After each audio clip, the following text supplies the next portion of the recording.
I am Simone Meyer. I'm a student on this Facilitating Student Learning FSL module.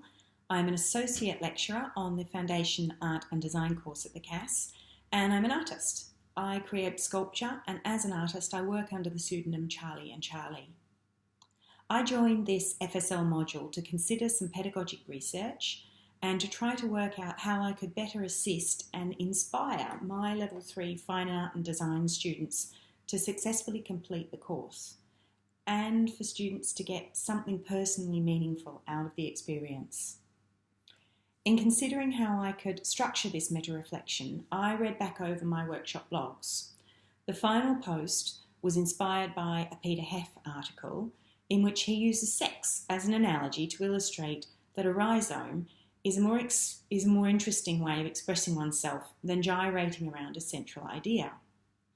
I agree. Inspired, I created a rhizome summary of my learning on the FSL workshops. I drew a line of grass for each workshop. This helped me to find reoccurring themes that had come through and interconnections. Out of this, it became clear that a major issue with my teaching and learning practice was language, which I'll return to later. This rhizome didn't capture some of the important detail, so I also wrote a large brain dump page. This juxtaposes real-life issues in my teaching and learning practice against an extensive list of insights that I've gained from this FSL module. And down here are some potential improvements. These improvements come from both my own research and also incorporate feedback from one of my FSL tutors, Tom Burns, and a peer following their observations of my teaching. Intriguingly, they both came back with the same suggestion, that I create more peer-to-peer learning opportunities. Clearly, it's something I've got to try.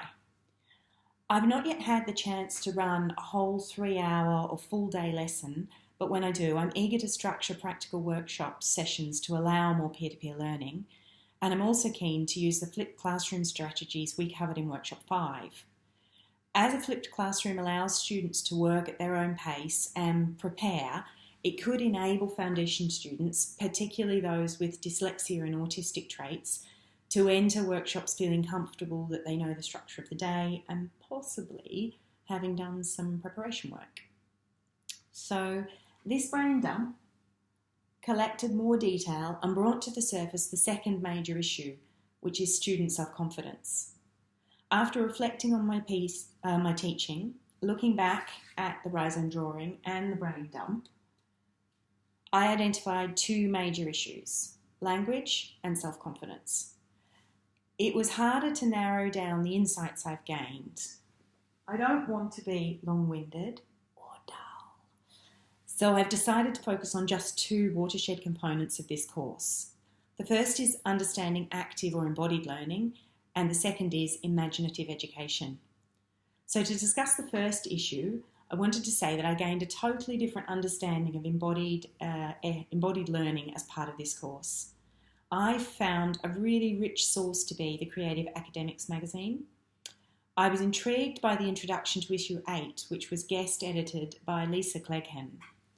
In her introduction, Cleghan stated that the issue's aim was to explore how our bodies come into our creative acts. The magazine contains a whole range of articles about many forms of embodied learning, but it was learning through our hands and the implications for creative practice that most interest me. I often think about the physical process students go through to make. The article, which I reread many times, was Camilla Groth's How Design and Craft Practitioners Think, Make Sense and Know Through Their Hands.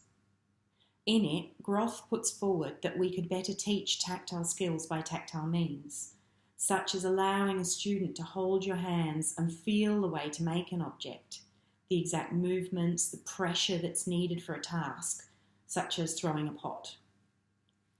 Groth also considers the impact on a maker's confidence of realising or not their idea. That was something I hadn't thought about. Many of my students enter the workshops with self-confidence issues. I want them to leave buoyed with new skills and a capacity to realise their creative ideas.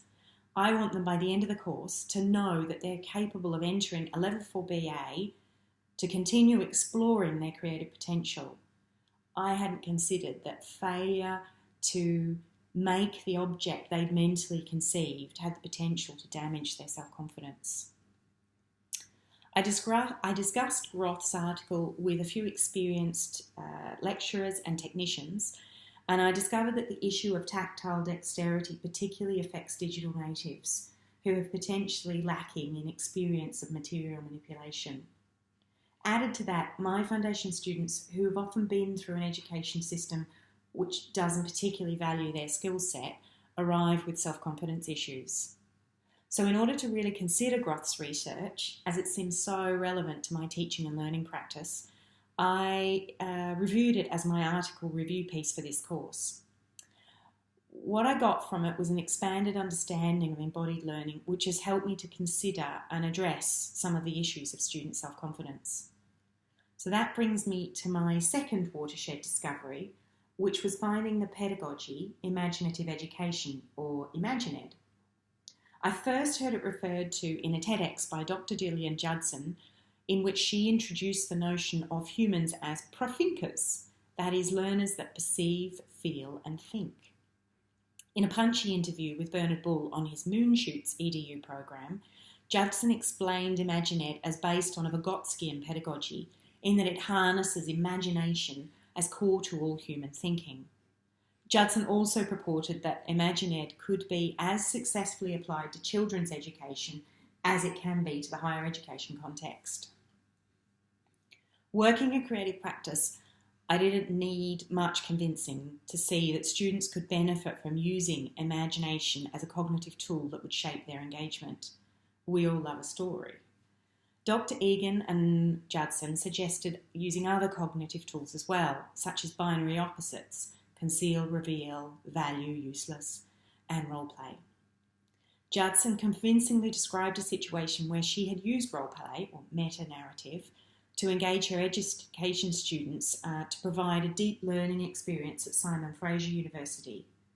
So I thought I'd challenge myself to deeply engage with the pedagogy of ImagineEd by performing my own role play as part of this meta-reflection.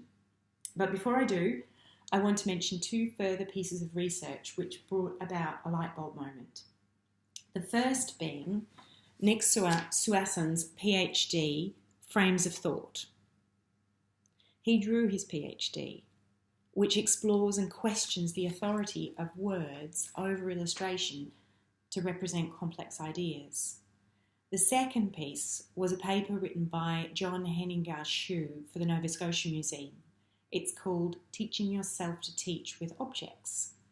The title says it all, and as a sculptor, I'm into objects. They both used their creative talents as their means. So I've identified two main issues, language and self-confidence, and I've started to use my expanded understanding of embodied learning and the pedagogy of ImagineEd to tackle these. But I was struggling to find a way to adequately represent the practical and philosophical complexities of the two issues. Suanis and Shue pointed me to the answer. I'm a sculptor. I'd sculpt my meta-reflection. To introduce my sculpture, I'm going to become the American professor, author, feminist, art critic, and social activist Bell Hooks. She's also an expert on the challenge of language in higher education. You've had a sneak preview of the work in progress as it's sitting behind me. It will take me a few days to complete the work and to build up the confidence to perform this role play, but with technology, you won't have to wait that long.